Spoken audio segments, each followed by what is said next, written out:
تو یہ جو اسباب و واقعات ہیں حضرات محترم، اس کی وجوہات کیا ہیں، اس کے اسباب کیا ہیں؟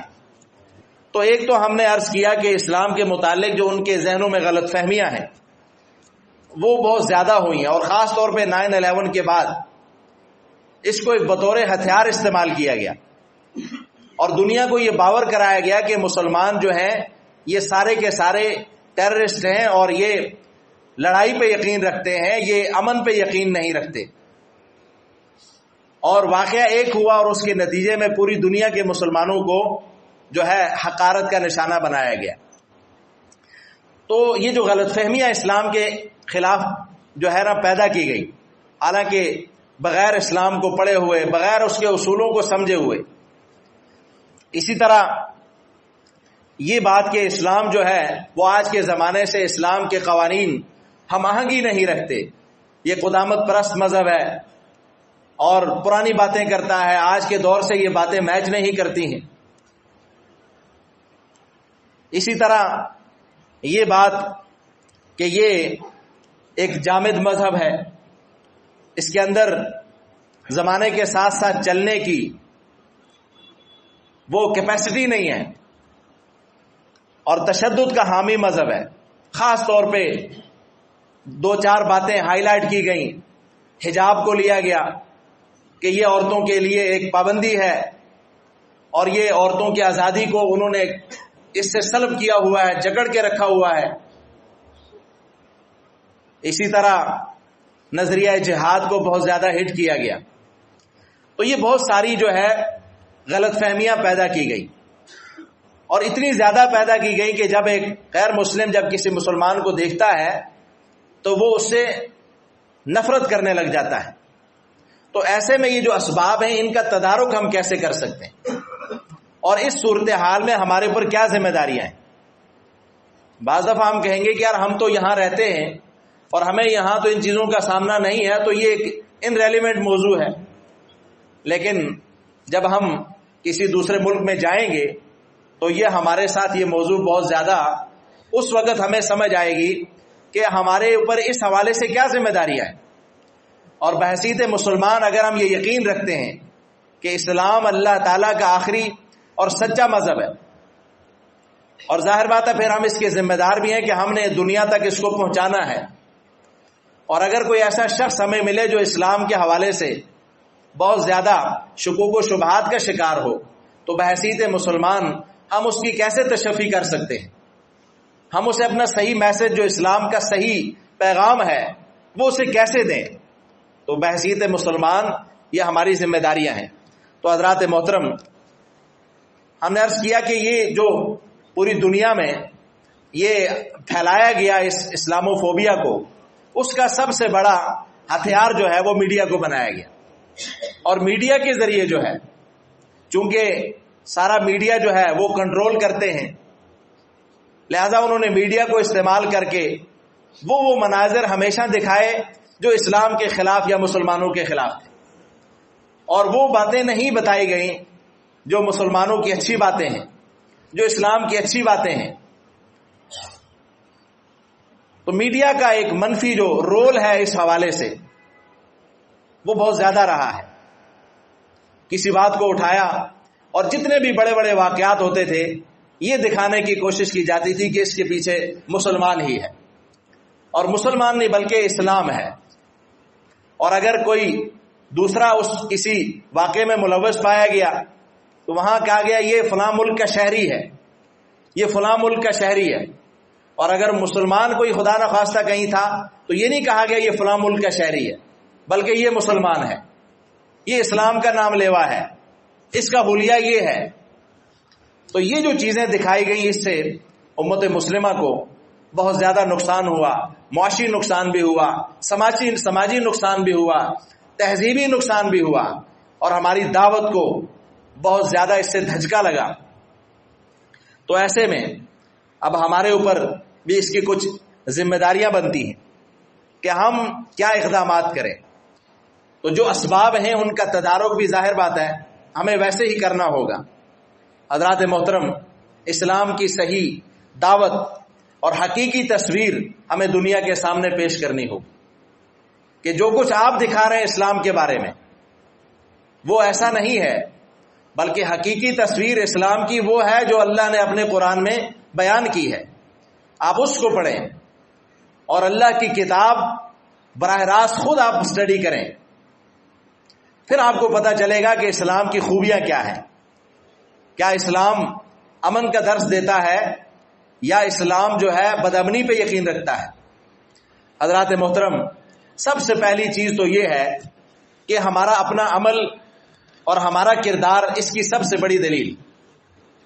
مجھے یاد ہے جب ہمارا جو سال ختم ہوتا تھا مدرسے میں، تو ہمارے استاد جب ہمیں چھٹی پہ واپس بھیجتے تھے، چھٹیاں ہو جاتی تھی، تو وہ کہتے تھے کہ ہمارا سب سے بڑا اشتہار اور پبلسٹی وہ آپ لوگ ہیں. اگر آپ اچھے کردار کے حامل ہوں گے تو لوگ کہیں گے کہ میں بھی اپنے بچے کو دین پڑھاؤں، میرا بچہ بھی ایسا ہی ایک عالم بنے، میرا بچہ بھی اسی تعلیم کو پڑھے اور سیکھے. اور اگر آپ لوگوں کا کریکٹر جو ہے وہ اچھا نہیں ہوگا تو لوگ کبھی بھی اپنے بچے کو دین کی طرف نہیں لائیں گے.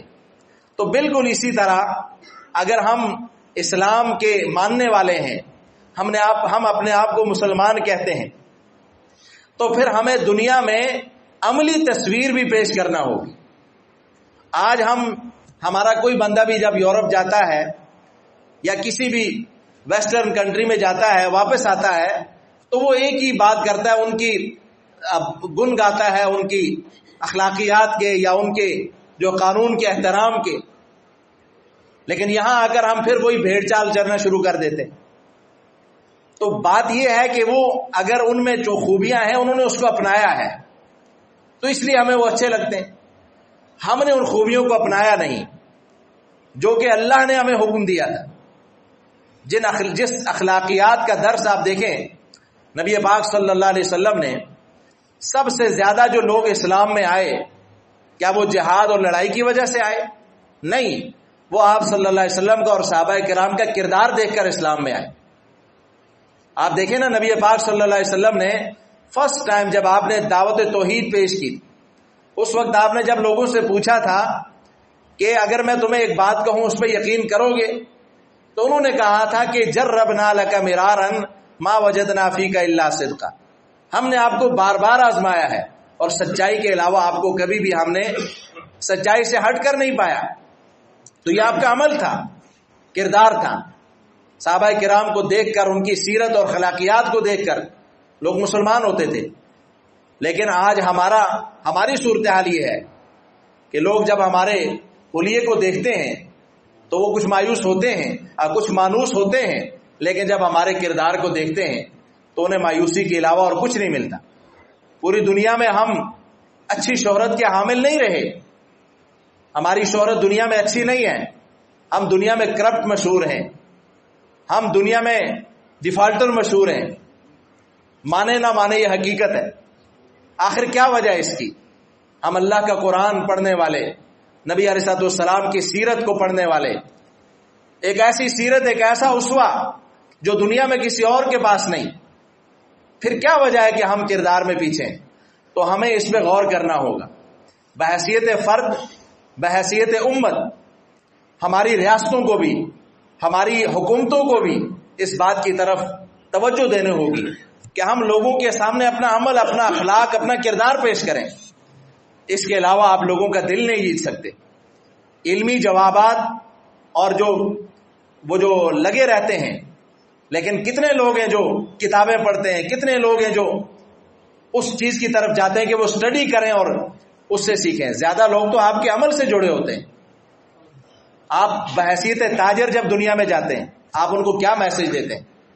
آپ جب بحیثیت ایک ملازم کے جاتے ہیں، آپ ان کو کیا میسج دے رہے ہوتے ہیں؟ ایک شہری کے جب آپ جاتے ہیں، وزٹر جاتے ہیں آپ، تو آپ کا کردار کیسا ہوتا ہے؟ اس پہ ہمیں غور کرنا ہوگا. اس سے بڑھ کر آپ دیکھیں حضرات محترم، یہ بر صغیر کی ہسٹری آپ پڑھیں. یہاں پہ اسلام جب پھیلا اس کی وجہ کیا تھی؟ تاجر تھے. وہ تجارت، انڈونیشیا کی ہسٹری پڑھیں آپ، وہاں پہ تو اسلام پھیلا ہی تاجروں کی وجہ سے. وہ اچھے تاجر تھے. وہ تاجر بعد میں ہوتے تھے، مسلمان پہلے ہوتے تھے. آج بھی ہمیں، جب تک ہم ڈاکٹر، انجینئر، پروفیسر اور آپ زندگی کی جس شعبے سے وابستہ ہیں، اس کی ثانوی حیثیت رکھیں اور بحیثیت مسلمان اپنی حیثیت کو سب سے پہلے رکھیں گے تو انشاءاللہ دنیا کو آپ ایک اچھا میسج دیں گے. تو اپنے عمل سے اپنے آپ کو دنیا کو ہم نے بدلنا ہے, دنیا کو ایک میسج دینا ہے.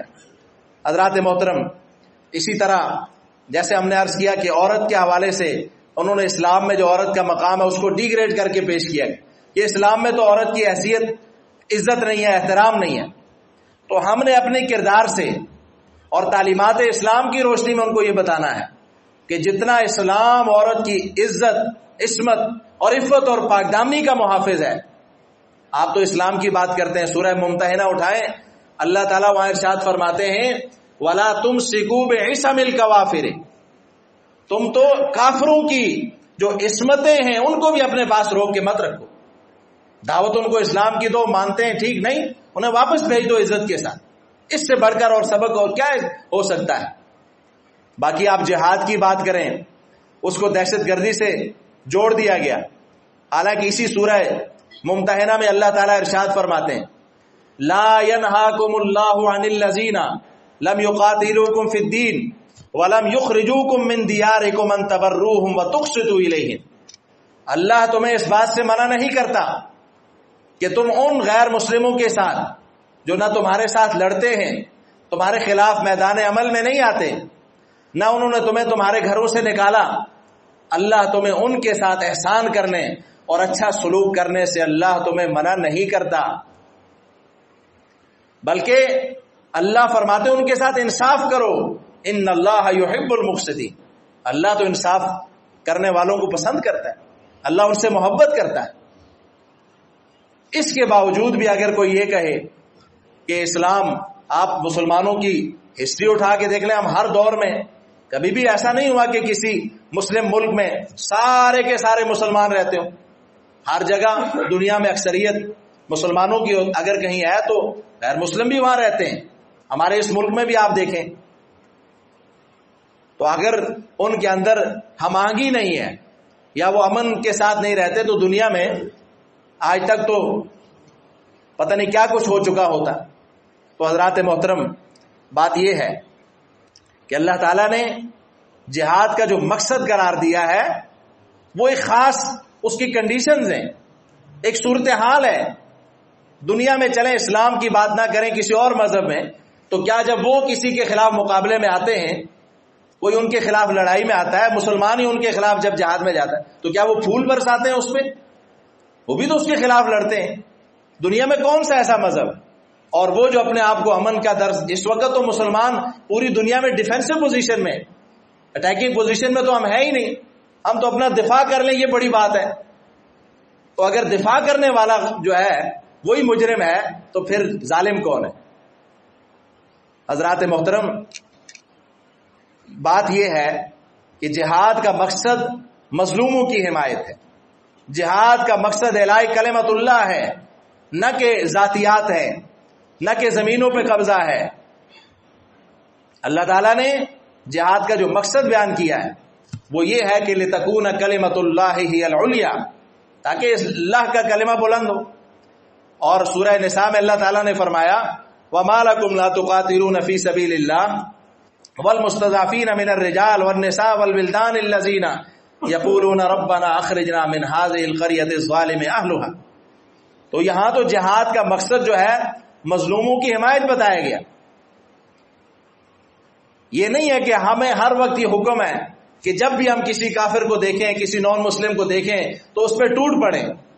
دنیا میں یہ منظر پیش کیا گیا کہ بھائی یہ مسلمان تو کسی کو کہیں غیر مسلم کو دیکھنا ہی برداشت نہیں کرتا. حالانکہ بات ایسی نہیں ہے. اللہ کے حبیب صلی اللہ علیہ وسلم کی سیرت طیبہ کو پڑھیں اور خلفائے راشدین کا دور پڑھیں, اور اس کے بعد مسلمانوں نے جہاں جہاں جب جب خلافت اس کا دور پڑھیں. سنہری دور ہیں. اسلام تو امن کا در, اسلام تو ہے ہی اسلام, اسلم سے, اور اسلام کا معنی ہی امن ہے. تو اس سے بڑھ کر اور کوئی مذہب امن کا درس نہیں دیتا. لیکن یہ جو اسلامو فوبیا دنیا میں پھیلا ہوا ہے, تو حضرات محترم ہمیں اپنی عملی جو تصویر ہے وہ پیش کرنی ہوگی لوگوں کے سامنے, تاکہ ہم اپنے آپ کو جو وہ داغ اور دھبا ہے اس کو ہم صاف کرنے کی کوشش کریں. اور یہ سب کب ہوگا؟ جب ہم اسلام کو پڑھیں گے، اسلام سے محبت کریں گے، اللہ تعالیٰ کی کتاب کے قریب ہوں گے، اور پھر اس کے مطابق عملی زندگی جب تک ہم اسلام کے مطابق نہیں لائیں گے تو دنیا ہمارے بارے میں یہی کہتی رہے گی. تو اس وقت ایک فرد کی بھی ذمہ داری ہے، ایک ریاست کی بھی ذمہ داری ہے کہ وہ دنیا کو یہ باور کرائے کہ جو اسلام کے خلاف ان کا جو منفی پروپیگنڈا ہے وہ اسے ختم کرے.